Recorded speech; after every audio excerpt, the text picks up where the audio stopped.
This really is just the loveliest place to be on a cold sprinter, winter, spring cross day. So I think I better get busy cleaning up some space in here. I'd love to sow some seeds, get the heat mat out.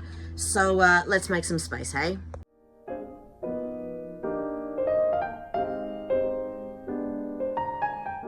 So you'll see here, I've set up a new bench across my my trough, and I just needed a wider one so that I could fit this long jumbo sort of heat mat that I have here. This is from Ryset. I've got another smaller one here that I've used in the past, and they're fabulous for just creating some bottom heat for germination of seeds at this time of the year.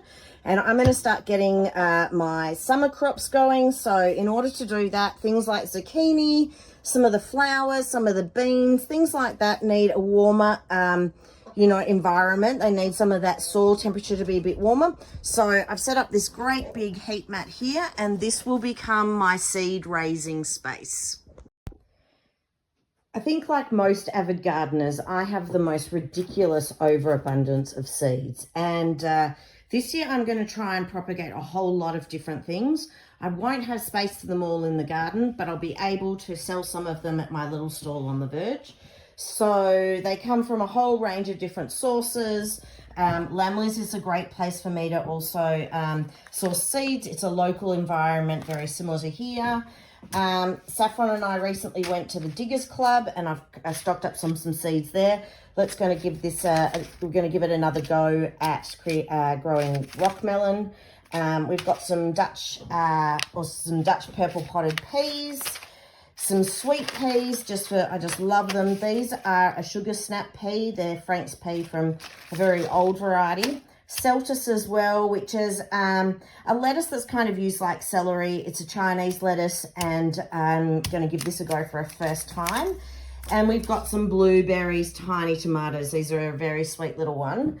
I've also got over here a range of different things from Lambley's. We've got Scarlet Emperor beans, some Jap pumpkins, cucumbers. These are a small pickling variety.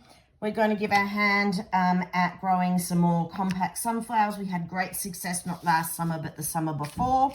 I've got Zucchini Nitro, which is a great hybrid zucchini, which is a lot more resistant to mildew and viruses than some of the others. And I really love a golden zucchini as well. And Lebanese cucumber. Cucumbers are one of my favorite things in the whole world to grow at home. A crisp cucumber that you have grown yourself is nothing like anything you'll ever get in the supermarket. And then I've also got some butterhead lettuces as well that we will propagate. So best I get busy and start putting all of these seeds to use, and we'll get them going in some punnets and put them on those heat beds.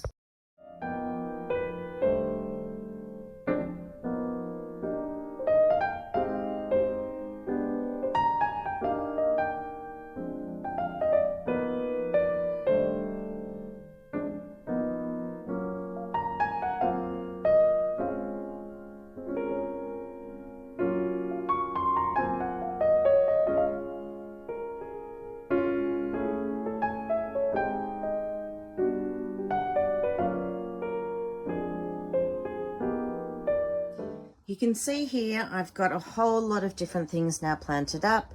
Everything from Zucchini Nitro, Lebanese cucumber Cassib, Zucchini Goldy, which is a beautiful golden coloured zucchini, Jap pumpkin, which is one of my favourite all-time pumpkins. It's sweet and it's dense and it's not watery. And I've got some rock melons I've got started here. These are some old varieties, Pedigree de Rennes, and I've also got what have I got? More Lebanese cucumbers there, but I've also got this one, which is rock melon, which is Delice de la Table. And then I've also got some tomato blueberries. So it's just time to give these all a really good water, and then we'll get started. And we'll turn this heat mat on so that at night, when our temperatures are really dropping down, it still keeps some warmth in here. You don't need to have a heat mat. I've just found that I've had a lot greater success since I've had one.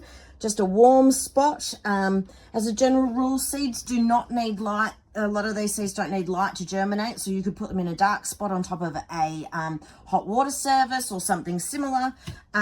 It's just once they start peeking out through the soil, that's when they need to hit the light, but they need that warmth to germinate. So I really love this product. It's a Ryset heat mat, but as I said, you can use any warm spot that you've got. Just keep an eye on them and make sure that they're never allowed to get that sort of, you know, that early spring chill.